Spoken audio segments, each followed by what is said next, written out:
Here's another good example of our show don't tell philosophy. This room tells a lot about Tong and who he is. He's a man, obviously, who doesn't really care about fluff at his level, like for himself.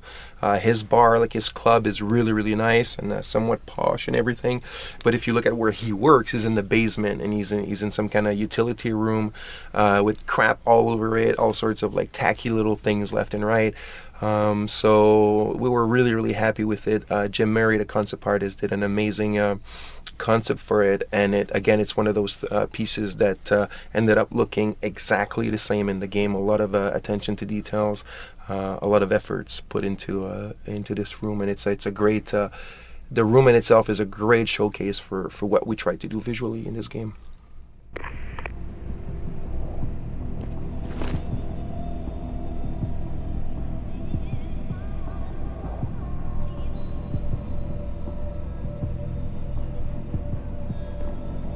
You see this? Panda screw it up in the fourth. I'm just flushing my money down the pot. You're Tong? Hey, you only work that out now. Guess you're not as sharp as you think. How about you tell me who you work for? Then I decide what I tell you about Van Bruggen. Does the name Sarif Industries ring any bells? Sarif Industries? Isn't that American company stole all the headlines a while back? You're still in business? Why wouldn't we be? Check the news. Biotech corporations seem to be failing a lot these days, especially the ones who are making enhancements. Van Bruggen's in the Alice Garden pods. Capsule 301. Place is a rat hole, but it's useful sometimes. Make sure you leave him in the same shape you find him. And if I don't? Your call. But those implants of yours might look even more special on somebody else.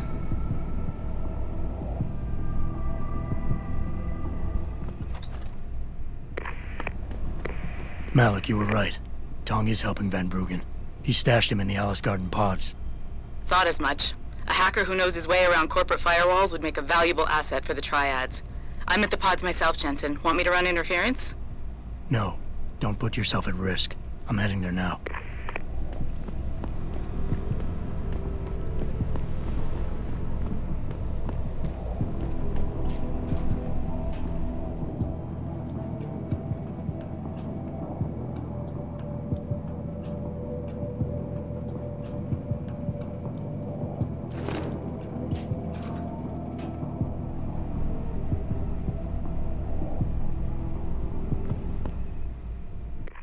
So here we are in this little room, and there's actually quite a history to this little room, but you wouldn't know it from playing it. Originally, we were thinking we wanted to have this whole idea that Tong ran this underground fight club, and that actually the head of Tai Yong Medical's security force, who you could potentially see him talking to in the overheard conversation if you're hiding an event, would also be a major player, and it was this whole underground thing, and there's emails that refer to the Fight Club and this whole illicit thing. Someone in the team that wanted us to have a mini game about this Fight Club and have the ability to fight some guys? That I think it was brought up on the table, and we really, really wanted to have that. But we ended up not really being able to support. We were going to have posters around town that were going to advertise, who's the latest champion in the Fight Club. And we never quite made it to all that. But all of this ended up, basically this room, I think various people on the team really loved that idea, so they put this room in there as kind of an homage to that idea that never quite made it. But eventually we turn it into more in line with Tong Seong's character and the Harvesters the group is leading, and the fact that they're blackmailing people and probably even torturing or killing. It turned out into a torture room. Yeah. Pretty much. Like That's an what it empty, became. dark, and very sad place. Kind of mafia interrogation. Yeah. Exactly. So the thing is blood on the floor and everything. Like there's a chair in the middle, and So it makes total sense with the character in his group, but it has never been planned. That's storytelling for you.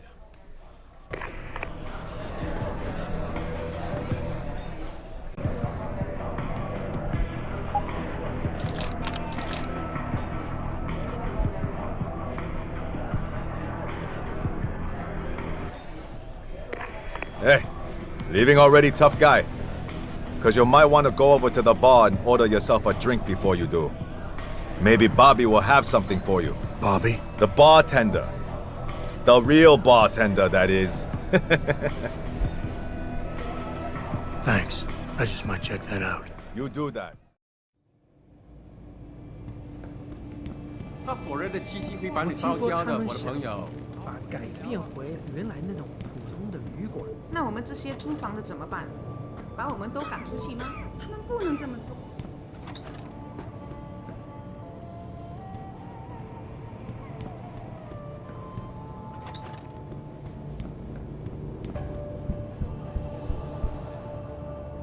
Jensen, I was on my way out. What are you doing here, Malik? I told you I got this one. I know. I didn't do anything. Trust me. Van Bruggen's all yours. Hang on a second. Something's wrong. What is it? Why are you here? It's nothing. I mean, can't a girl have secrets? Of course, but I can tell something's bothering you. And I'm concerned. What's going on? I just had to look into something. For a friend. She deserved better. I'm listening. Fine, since you're so damn curious. Years ago, I used to live here, remember? My friend, my best friend, Evelyn. She was like a sister to me. Made living here fun. But then there was an accident. She's dead. I'm sorry, Malik. Wait, Jensen, let me finish. I thought I was okay with it, but I know she didn't just die. She was killed. Murdered. Her damn scumbag boyfriend did it. I know he did. I knew he was trouble right from the start, but she just wouldn't listen to me. Malik, easy. If your friend was murdered, the police would have suspected something. They would have investigated. That's just it. There was no investigation. They said she fell down a flight of stairs like it was some kind of freak accident. But her wounds, the way she died, they don't add up.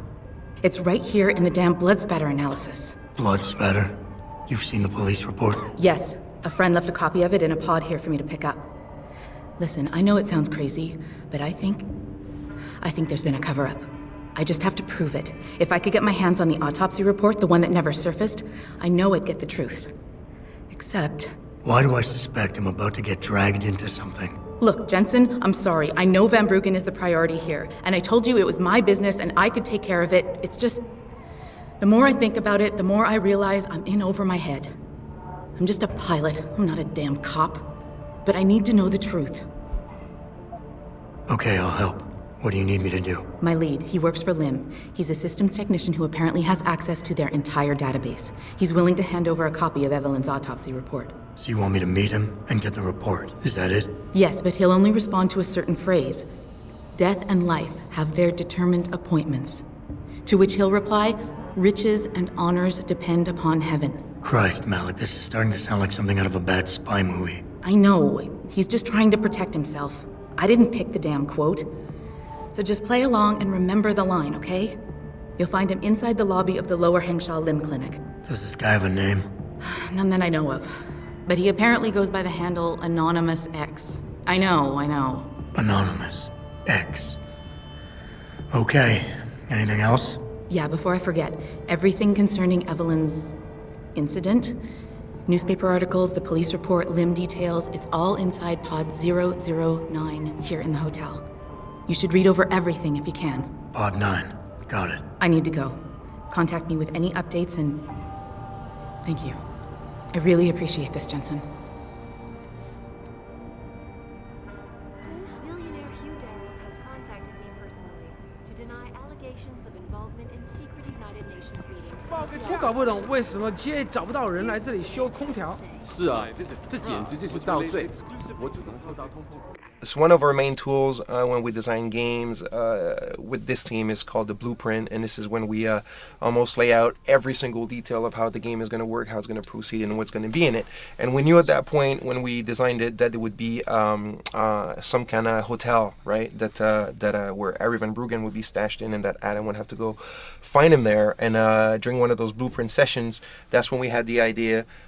We got inspired by the Japanese capsule hotels and said, hey, what about if there's almost like a little sub-society of these things? A village. Literally a mini village of these things, like this huge hall, right? Like almost like underground hall with like, hundreds of these things stacked up, and people literally live there. They're like almost low rent apartments, and the place becomes its own little ecosystem with shops and where people are playing cards and drinking and stuff like that, and that's where it all kind of gelled together. And I think we alluded to the fact that it belongs to Tong Xiong as well. Oh, yeah? I'm not sure. I can't remember now if he owns it or if he just tries. He's got major connections to it. Yeah, and I think who would want to buy that? He's stashed many a person in that hotel before. So yeah. We as a species stepped up to make things better. Our best chance at doing this is to modify ocean temperatures through a combination of ion seeding and geothermal management. Forgive me. I'm circulating a petition to have 2 women on the 2nd floor of the West Wing evicted. Will you sign? Wait.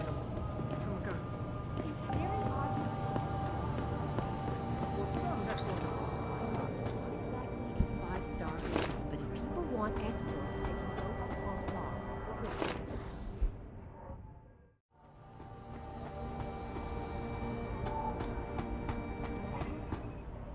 This is pretty cool. We can see that Ari here in his little environment, if you want, in the capsule hotel. It's almost as if he's rented more than one capsule. There's the one where he lives in, and he's got 6 other ones where he's got all of his servers that he's stashed in, and he's all super uber connected.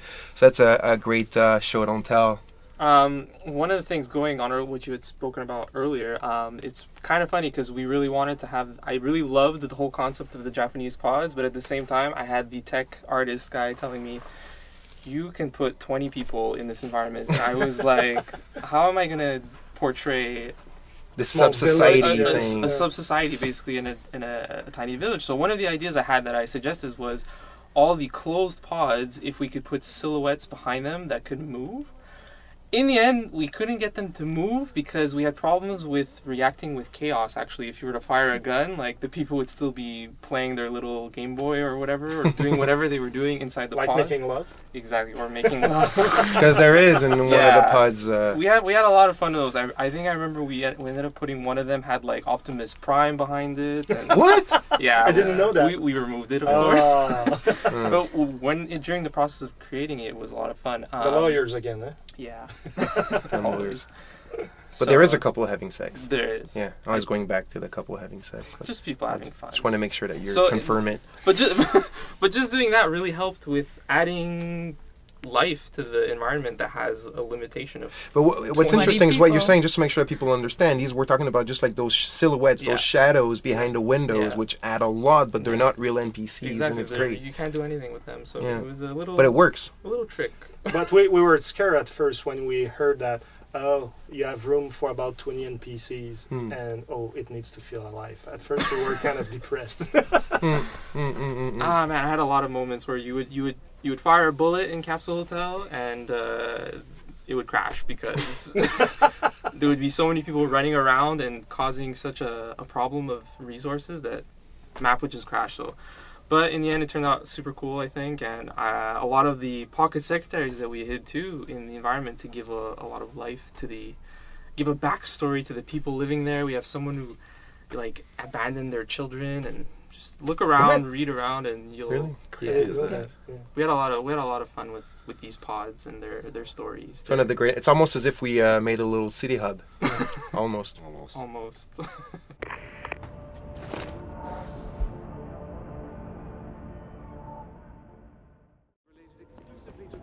Which has consumed all of my attention.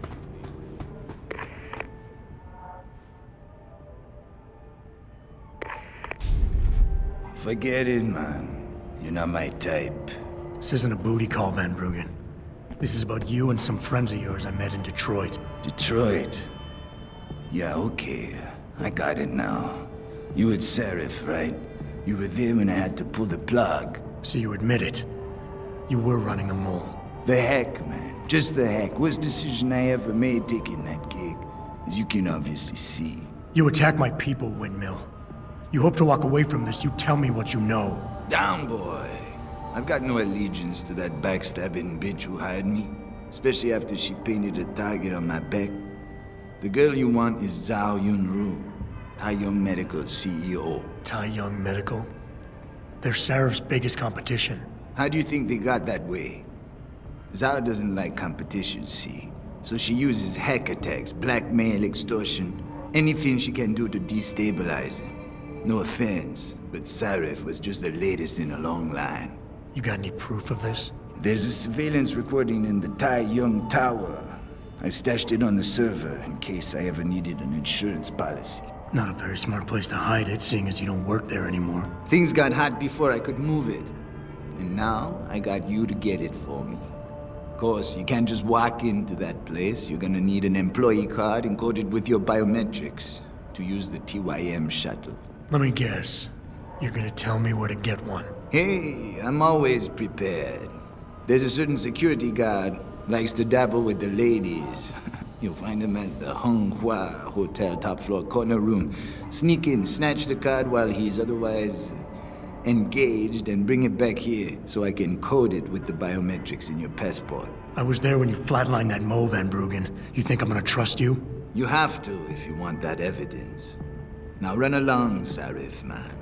And don't get too distracted watching the action.